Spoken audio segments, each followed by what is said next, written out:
ووسع لی فی داری، اور میرے اللہ میرے گھر کو وسیع کر دے، وبارک لی فی رزقی، اے میرے اللہ میرے رزق میں برکتیں ڈال دے، مجھے برکتوں والی روزی عطا کر دے۔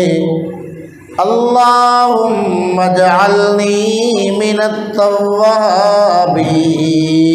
اے میرے اللہ مجھے توبہ کرنے والوں میں شامل فرما دے، واجعلنی من المتطہرین، اے میرے اللہ مجھے اپنے پاک بندوں میں شامل کر دے۔ میاں یہ دعا بہت زبردست ہے، اس دعا کو مانگا کرو، اللہ کی بارگاہ میں التجا کیا کرو، اللہ نے ہماری دنیا اور آخرت کے تمام مسائل کا حل اس میں رکھ دیا۔ تو میں عرض یہ کرنا چاہتا ہوں، وضو کرنا نیکی کا کام ہے، وضو کرنا یہ نماز کی عبادت کی تیاری میں ہے،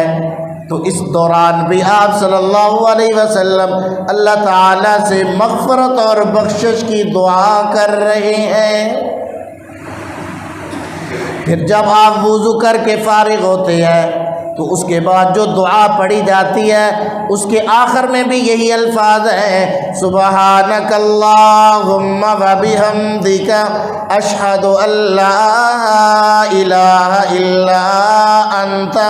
استغفرک واتوب الیک۔